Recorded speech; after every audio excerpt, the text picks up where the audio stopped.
تو میں نے کہا جب یہ ان سے امام فارغ ہو جائیں گے تو میں بھی ان سے سوال کروں گا۔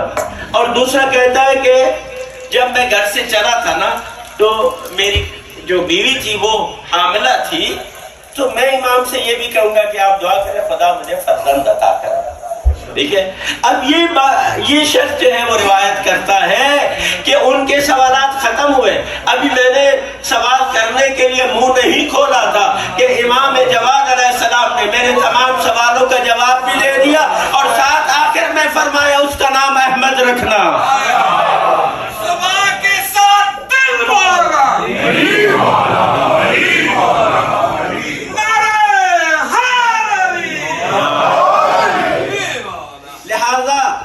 میرے دوستو، جو اس کا دوسرا پہلو ہے نا وہ ہمیں خیال رکھنا ہے۔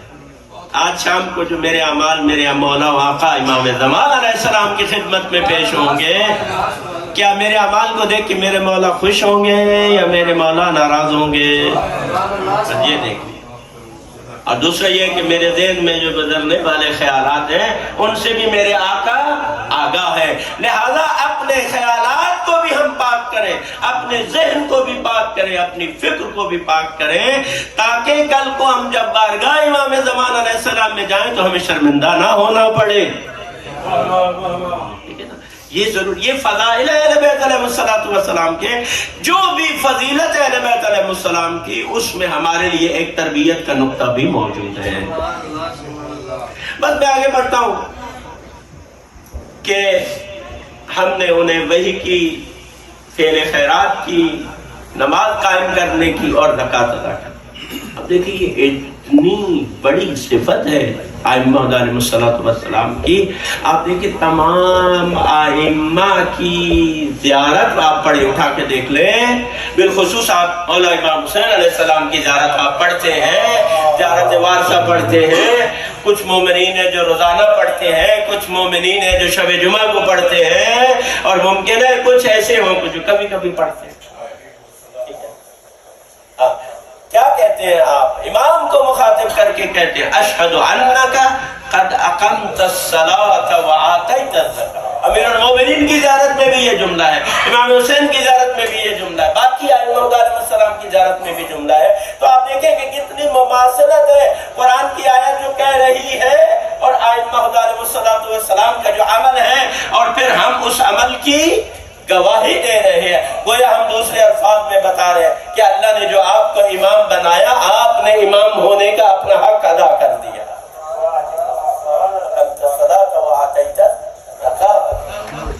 اور آخری جو جملہ ہے وہ کیا ہے؟ وَقَانُوا لَنَا عَابِدِينَ۔ ٹھیک ہے، اور وہ ہمارے عبادت گزار بندے تھے۔ یہاں پر آپ نے جملے پہ غور کیا، مثلا اہل ادب یہاں پر تشریف فرما ہے، کہا کہ عربی کا جملہ بھی یہی ہے، ماضی کا صیغہ استعمال ہے کہ وہ ہمارے عبادت گزار بندے تھے، یعنی امامت کا جو منصب عطا ہوا وہ اس سے پہلے ہمارے عبادت گزار بندے تھے۔ اور اس عبادت کا عالم کیا ہوگا جب ایک معبود تھا اور یہ 14 عبادت کرنے والے تھے۔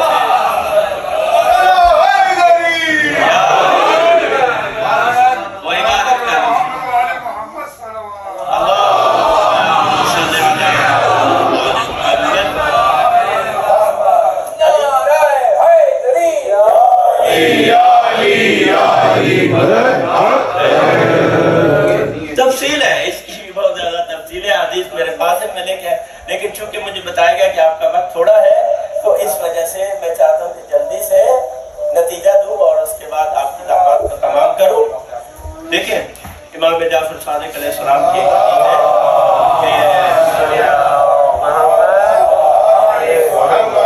اللہ نے محمد مصطفیٰ صلی اللہ علیہ وسلم کے نور کو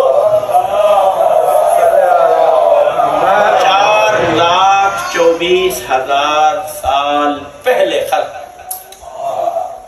اور یہ میں آپ کو بتاؤں کہ یہ ہمارے سمجھانے کے لیے ہے تاکہ ہمیں سمجھ لیں۔ وَإِلَّا نہ سورج تھا، نہ چاند تھا، نہ زمین تھی، نہ ستارے تھے۔ اور یہ وقت کہاں سے پیدا ہوتا ہے؟ وقت ہوتا ہے حرکت سے، ٹھیک ہے نا، حرکت کی وجہ، سورج کی حرکت اور زمین کی حرکت سے وقت جو ہے وہ پیدا ہوتا ہے نا۔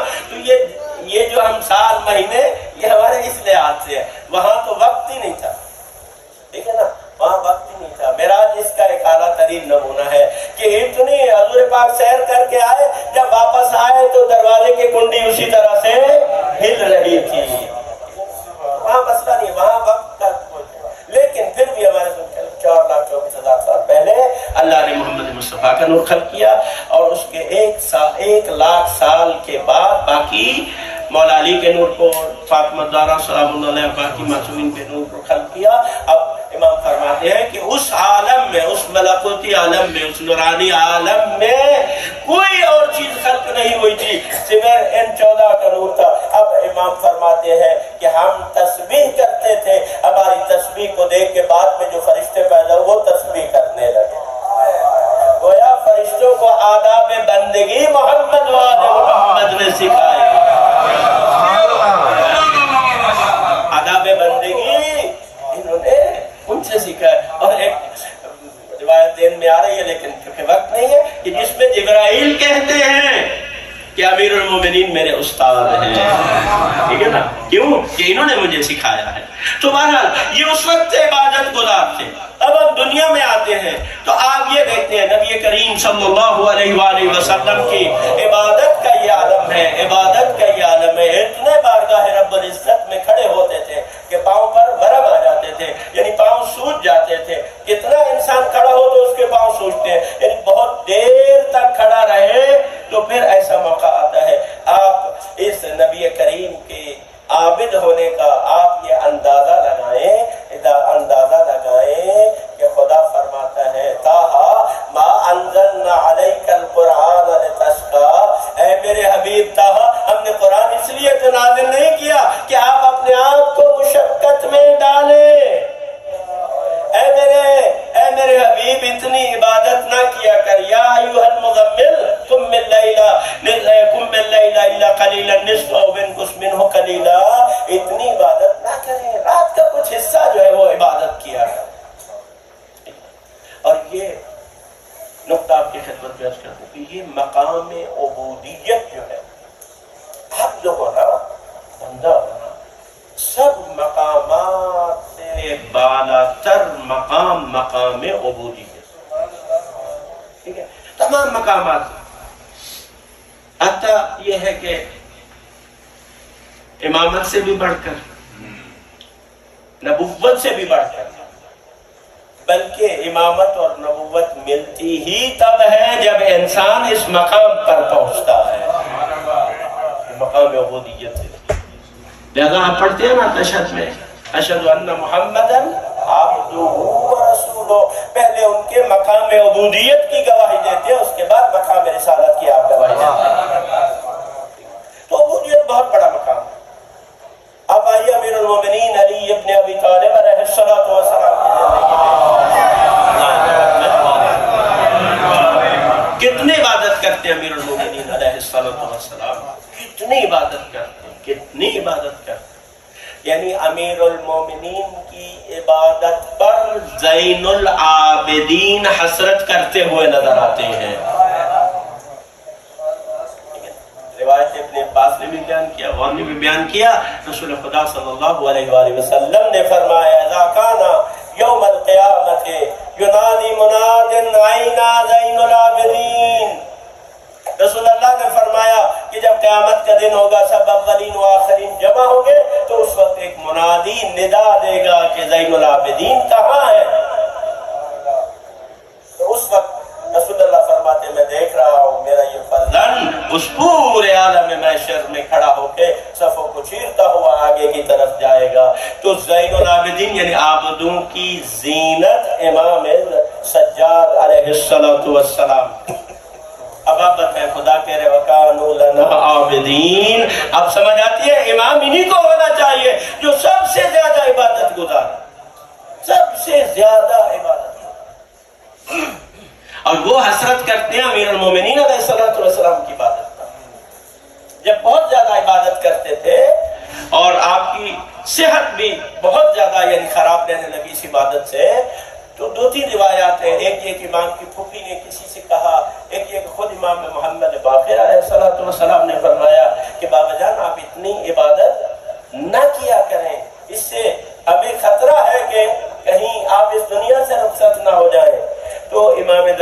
الدین علیہ السلام نے کہا بیٹے ذرا وہ دادا علی کی عبادت والا وہ صحیفہ لے آئے، صحیفہ یعنی جس پر وہ تحریر لکھی ہوتی تھی، کہا وہ لے کے جب لے کے آئے تو ان پر ایک نگاہ کی میرے مولا نے، اور اس کے بعد ایک ٹھنڈی آہ بھری، کہا کون ہے جو علی ابن ابی طالب جیسی عبادت کرتا ہے؟ مولانا کی عبادت کیسا اندازہ لگا، لیکن وہ علی ابن ابی طالب کیا فرماتے ہیں؟ پروردگارا میں اتنی تیری عبادت نہیں کر سکتا جو تیری عبادت کا حق تھا، وہ حق ادا نہیں کرتا۔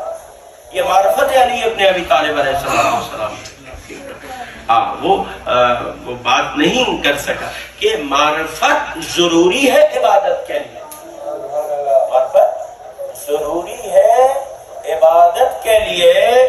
امام حسین علیہ السلام مجمع میں آئے، اصحاب کے درمیان آئے، آپ فرماتے ہیں ان اللہ تعالی ما خلق العباد الا لیعرفوہ، اللہ نے بندوں کو پیدا نہیں کیا مگر اس لیے کہ وہ اس کو پہچانے، وَإِذَا عَرَفُوهُ عَبَدُوهُ، اور جب وہ اللہ کو پہچان لیں گے تو اس کی عبادت کریں گے، ٹھیک ہے؟ اذا عبدوہ، جب وہ اس کی عبادت کریں گے، استغنوا بعبادتہ عن عبادت ما سواہ، تو اس کی وجہ سے وہ ما سوا اللہ غیروں کی اغیار کی عبادت سے بے نیاز ہو جائیں گے، پھر انہیں کسی اور کے سامنے جھکنے کی ضرورت پیش نہیں آئے گی، پھر وہ صرف جو خدا کو سجدہ کرتے ہیں وہ کسی اور کے آگے نہیں جھکتے، وہ ایک سجدہ جسے تو گراں سمجھتا ہے 1000 سجدوں سے آدمی کو دیتا ہے نجات۔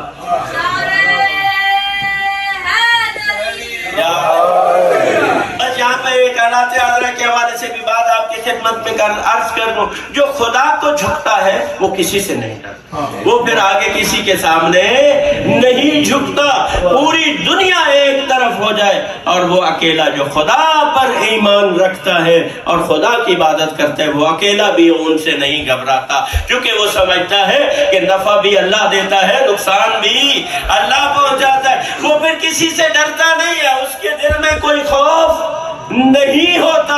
آج آپ دیکھیں کہ وہ فلسطینی مظلوم، آپ دیکھیں اتنے ظلم و ستم کو برداشت کر رہے ہیں لیکن ظلم کو قبول نہیں کر رہے، آپ ان کی باتیں سنیں، ان بچوں سے قرآن سنیں، ان کے ایمان کی باتیں سنیں، تو وہ اس لیے کہ انہوں نے اللہ پر ایمان رکھا ہے اور اللہ کی بندگی کرتے ہیں، اور البتہ یہ ضرور ہے کہ ان کی رہنمائی انہوں نے کی ہے، ان کی رہنمائی انہوں نے کی ہے جو علی ابن ابی طالب کے ماننے والے ہیں۔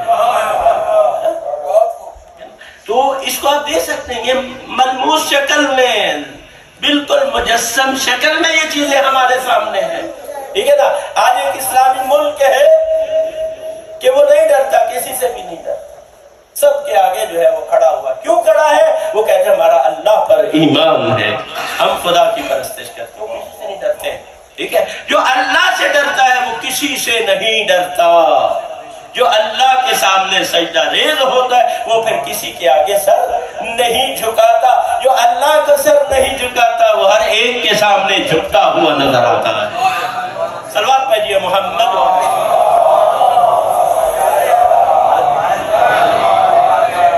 تو مولا امیر المومنین نے کسی بات پر فخر نہیں کیا اپنی زندگی میں، شجاعت بھی تھی، بہادری، سخاوت، علم، سب چیز امیر المومنین کے پاس ہے، علم امیر المومنین کے پاس ہے، ٹھیک ہے نا۔ بعد از رسول کوئی بھی علی کا مقابلہ ان تمام چیزوں میں، تمام فضائل میں علی کا مقابلہ کوئی بھی نہیں کر سکتا، لیکن ہم یہ دیکھتے ہیں کہ علی نے اگر کسی بات پر فخر کیا ہے تو اپنے عبد ہونے پر فخر کیا ہے۔ الہی کفا بی فخرا کفا بی عزن ان اکون لک عبدا، اے اللہ علی کے فخر اور عزت کے لیے فقط یہی کافی ہے کہ میں تیرا بندہ ہوں، وکفا بی فخرا ان تکون لی ربا، اور علی کے فخر اور نام کے لیے اتنا کافی ہے کہ تو میرا رب ہے۔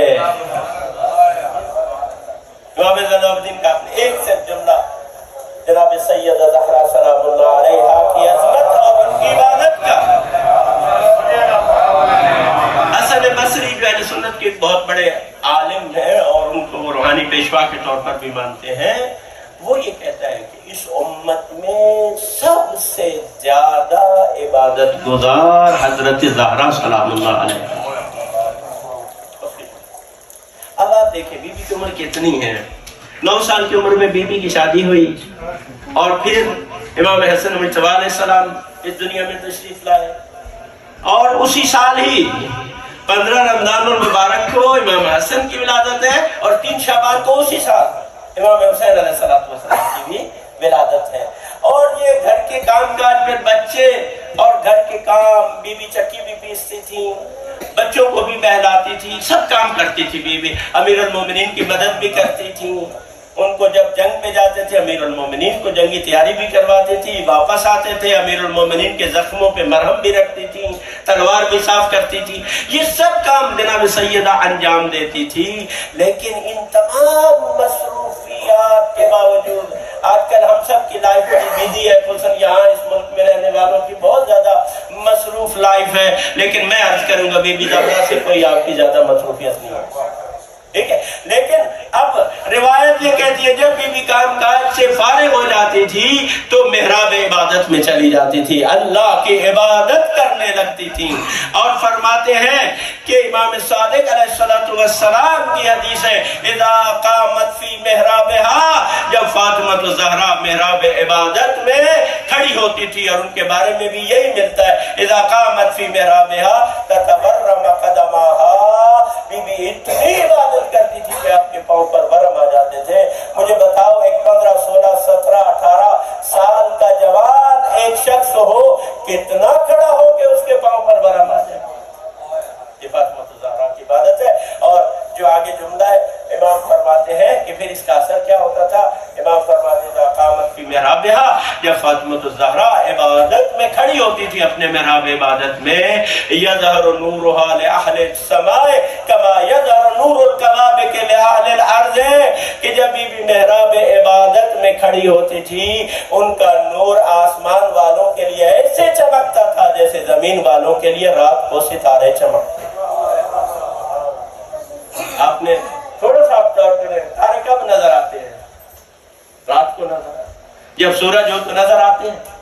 نہیں آتے، نہیں آتے نا۔ چاند بھی اگر 14ویں کو 13ویں کو تو پھر بھی نظر نہیں آتے۔ ستارے کب نظر آتے ہیں؟ جب باقی جگہ پہ اندھیرا ہوتا ہے۔ تو اب آپ مجھے جملہ کہنے کی اجازت دیجئے کہ فاطمہ الزہرا سلام اللہ علیہا کا جو نور ہے وہ سارا عالم کیا ہے؟ نور کا ہے، وہ سب نور ہی نور ہے، لیکن گویا فاطمہ الزہرا سلام اللہ علیہا کے نور کے مقابلے میں آسمانی تمام نور ماند پڑ جاتے تھے، اور ان سب پر فاطمہ الزہرا کا نور چمکتا ہوا نظر آتا تھا۔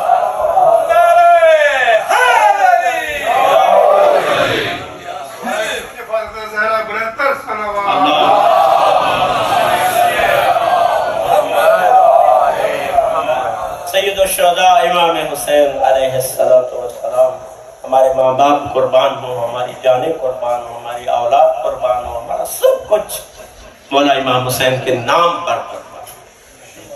اب آپ دیکھیں کہ ان کی عبادت کے بارے میں کبھی سنا کہ وہ کتنی عبادت، امام جلال الدین الاسلام سے پوچھے 1000 رکعت نماز جو ہے امام حسین علیہ السلام ادا کرتے، اور آپ دیکھیں کہ ایک رات کی مہلت نہیں نا، کس لیے لی تھی؟ عبادت کے لیے۔ ایسے ہی ہے نا، عبادت کے لیے نہیں، تو کیا پہلے امام حسین عبادت نہیں کرتے تھے؟ لیکن اس سے عشق ہو، اس سے انسان کا دل نہیں بھرتا۔ اب آپ دیکھیں 2 مہینے مسلسل آپ عزاداری کرتے ہیں، کیا آپ کا جی بھر جاتا ہے؟ بلکہ پھر بھی حسرت ہے، دعا مانگتے ہیں کہ خدایا اگلے سال بھی ہمیں زندہ رکھتا کہ ہم جی بھر کے امام حسین کی عزاداری کر سکیں۔ کیوں؟ آپ کو محبت ہے، آپ سمجھتے ہیں جتنی بھی ہم عزاداری کریں امام حسین کا حق ادا نہیں ہو سکتا، جتنا بھی گریہ کریں امام کی ایک چھوٹی سی مصیبت کا بھی ازالہ نہیں ہو سکتا۔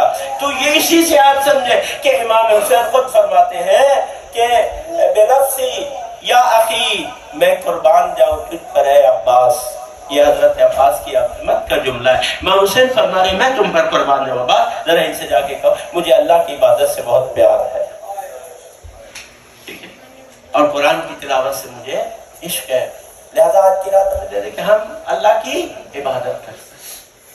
اور پھر وہ منظر دنیا نے دیکھا، لہم دوی کا دوی النحل، ایسے خیام حسینی سے عبادت، تسبیح، استغفار، تلاوت قرآن کی آواز آ رہی تھی جیسے شہد کے چھتے سے مکھیوں کی بنبناہٹ کی آواز. پھر امام حسین علیہ السلام کی عبادت روز عاشور سب آپ کے سامنے واقع، جیسے کہ تیروں کے سائے میں امام حسین علیہ السلام نے اپنی آخری نماز ادا کی، جو اصحاب بچے کچھ تھے ان کے ساتھ میں. اور پھر تمام اہل بیت علیہ السلام یہ سب عبادت گزار تھے، سب عبادت گزار تھے. جب وقت آخر امام حسین علیہ السلام الوداع کرنے کے لیے آئے تو بہت ساری وصیتیں کی بہن زینب کو. اس میں 2 وصیتوں کا ذکر کرتا ہوں. ایک امام نے فرمایا بہن زینب میرے بعد میرے یتیموں کا خیال رکھنا، اور دوسری وصیت کی یا اختی لا تنسینی فی صلاۃ اللیل، اے میری بہن زینب مجھے نماز تہجد میں فراموش نہ کرنا، مجھے نماز تہجد میں یاد رکھنا. عزاداروں یہ کوئی معمولی جملہ نہیں ہے، اس نماز تہجد کا کیا عالم ہوگا اس کے لیے امام حسین کہیں کہ بہن زینب مجھے نماز تہجد میں یاد رکھنا. اور عظمت ہے جناب زینب سلام اللہ علیہا کی. امام سجاد علیہ السلام فرماتے ہیں میری پھوپھی زینب اتنی عبادت گزار تھیں، اتنی عبادت گزار تھیں، حتیٰ امام فرماتے ہیں 11ویں محرم کی رات بھی میری پھوپھی زینب نے نماز تہجد کو ادا کیا. میں قربان جاؤں عزاداروں، بی بی کی عبادت، بی بی کی معرفت، خدا کا کتنا بی بی کو علم اور خدا سے محبت تھی.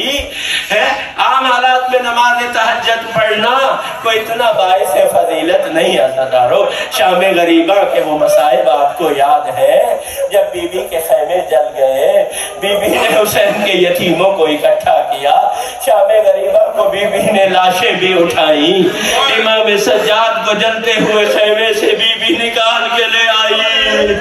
اس کربلا کی گرم ریت پر امام سجاد کو لٹایا اور حسین کے یتیموں کو ڈھونڈ ڈھونڈ کر بی بی صحرا میں سے لے آئی. ان خستہ تر بیویوں کو ایک ٹیلے کی اوٹ میں بچھایا. اب آپ اندازہ لگائے، ایک طرف یہ بیویاں ہیں، سہمے ہوئے ڈرے ہوئے یتیم بچے ہیں، اور دوسری طرف 72 کی لاشیں پڑی ہوئی ہیں. اب ان لاشوں کے درمیان امام سجاد فرماتے ہیں میری پھوپھی نے ریت کا مسلح بنا کر نماز تہجد پڑھنا شروع کی. اللہ اکبر، اس نماز کا کیا عالم ہوگا جب زینب کبریٰ ان تمام مصائب اور دن بھر کی مصیبتوں کو برداشت کرنے کے بعد بارگاہ خداوندی میں کھڑے ہو کر کہا ہوگا اللہ اکبر.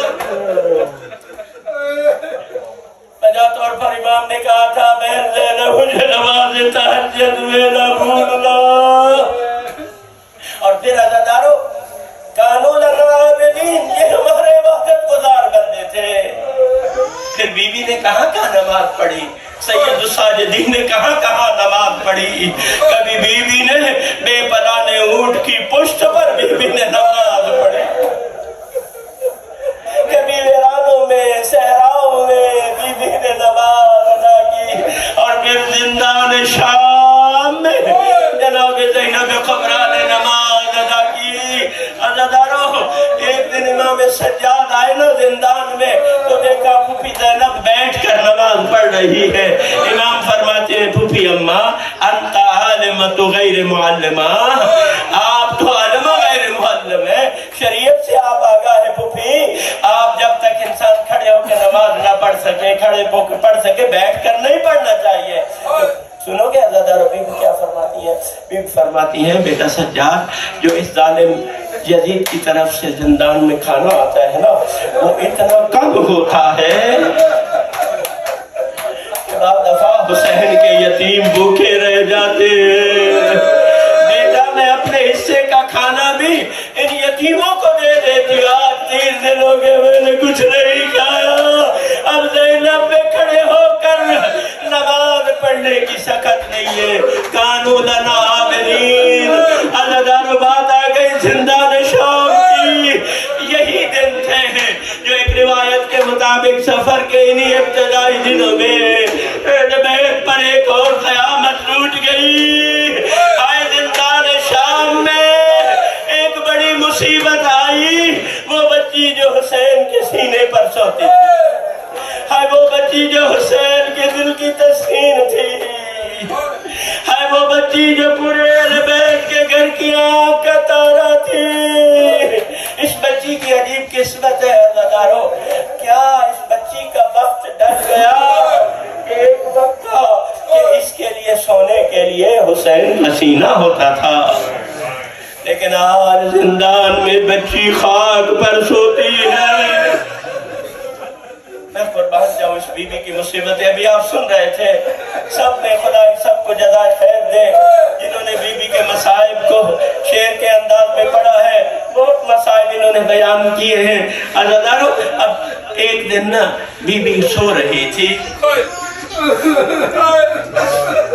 اور بی بی ملتا ہے کہ بچوں کے لیے نا بعض مورخین نے لکھا ہے طبری نے لکھا ہے کہ بیویاں نا بچوں سے چھپاتی تھی بچے پوچھتے تھے نا ہمارے بابا کہاں ہیں تو بیویاں نہیں بتاتی تھی کہ کہیں بچے اور زیادہ گھبرا نہ جائیں تو بچے بابا کو یاد کرتے تھے بیویاں کہتی تھی تمہارے بابا سفر پہ گئے ہوئے ایک رات یہی معصوم سکینہ سوئی ہوئی تھی خواب میں بابا حسین نظر آئے میں قربان جاؤں بابا نظر آئے بابا سے بی بی باتیں کر رہی تھی کہ اچانک بی بی کی آنکھ کھل گئی آج جب آنکھ کھلی نا بی بی نے ارد گرد دیکھا بابا نظر نہیں آیا بابا کو یاد کرنے لگی کہ بھوبی اماں ابھی میرے بابا یہاں تھے میرے بابا کہاں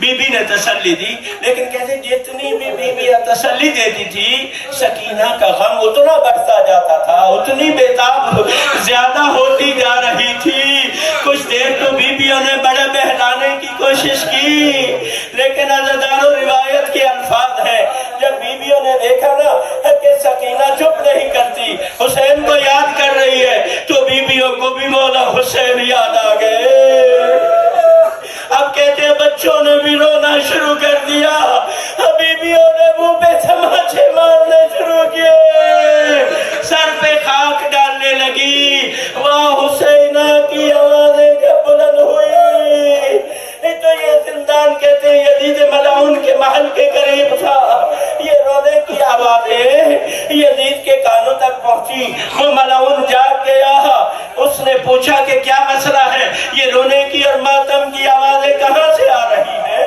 تو بتایا گیا کہ زندان میں ایک بچی ہے جو اپنے بابا کو یاد کر کے رو رہی ہے اس ملعون نے ہمدردی کے لیے نہیں بی بی کو اور ستانے کے لیے کہا کہ اس کے بابا کا سر لے جائیے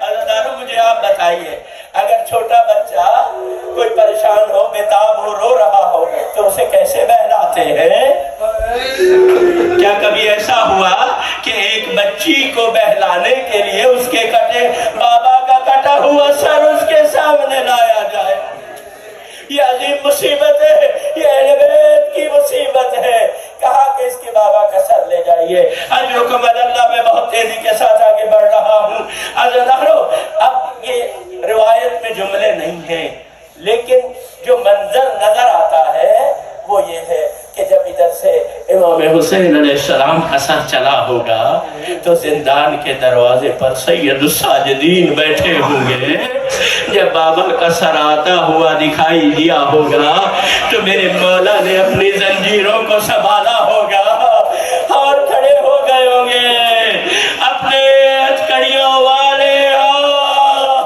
میرے مولا نے پیشانی میں رکھے ہوں گے فرمایا ہوگا السلام علیکہ یا ابا عبداللہ بابا قیدی بیٹے کا سلام قبول کیجئے اور جب یہ سر مقدس زندان میں آیا ہوگا نا تو بیویوں نے کھڑے ہو کر استقبال کیا ہوگا جناب زینب آگے بڑھی ہوگی آخر کئی دن ہو گئے تھے نا بیوی نے بھائی کے چہرے کی زیارت نہیں کی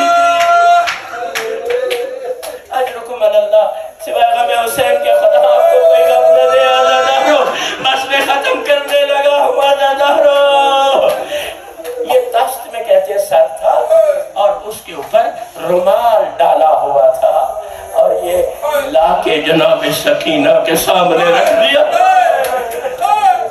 بی بی فرماتی ہے میں تو بابا سے ملنا چاہتی تھی میں نے کھانا تو طلب نہیں کیا اللہ دارو اب جو رومال ہٹایا بی بی نے آئے سامنے بابا کا کٹا ہوا سر نظر آیا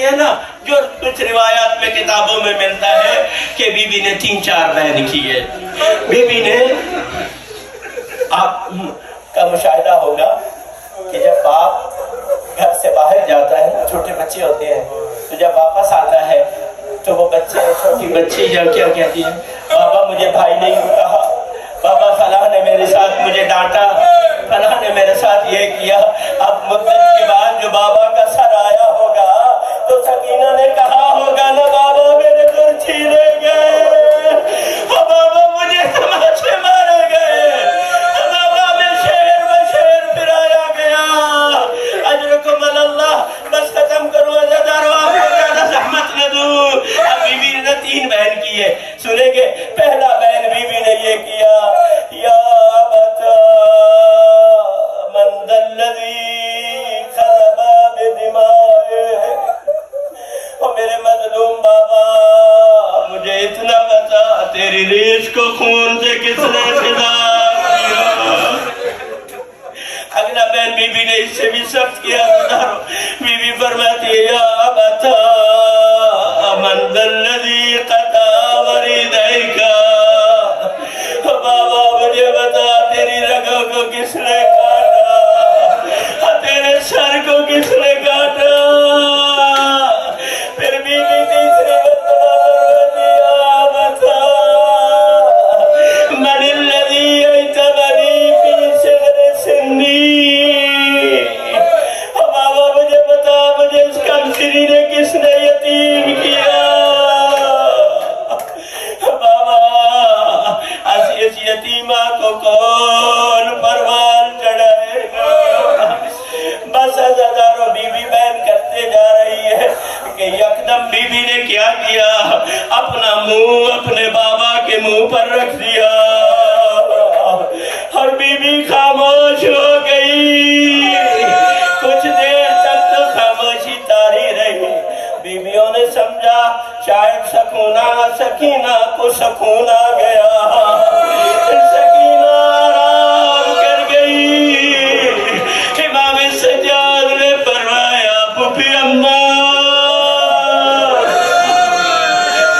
سکینہ کا شانہ ہلائیے سکینہ کی روح پرواز کر گئی انا للہ و انا الیہ راجعون اے زندان شام میں حسین کی یتیمہ بابا کے پاس چلی گئی قرآن ماتم کا برپا ہوا عزادار ایک جملہ تفصیل سے نہیں عرض کرنا چاہتا جہاں تک میرے بھائیوں نے مصائب پڑھا اس سے آگے ایک جملہ عرض کرنا چاہتا ہوں بعض روایات میں ہے کہ غسالہ کو منگایا گیا غسالہ آئی غسل دینے کے لیے تو جب اس غسل دینے لگی تو ایک مرتبہ پوچھتی ہے بیویو مجھے یہ بتاؤ اس بچی کی ماں کہاں ہے؟ جناب بی بی رباب کی مصیبت کہا اس بچی کی ماں کہاں ہے؟ ادھر ایک کونے میں بی بی نے آواز دی میں یہاں ہوں۔ تو یہ رسالہ پوچھتی ہے کہ بی بی مجھے یہ بتا اس بچی کو کون سی بیماری تھی؟ کیا ہوا؟ کہا بی بی نے کہا اس بچی کو کوئی بیماری ہے؟ کہا پھر بی بی بتا اس بچی کے بدن پر یہ نیلے نیلے داغ ہے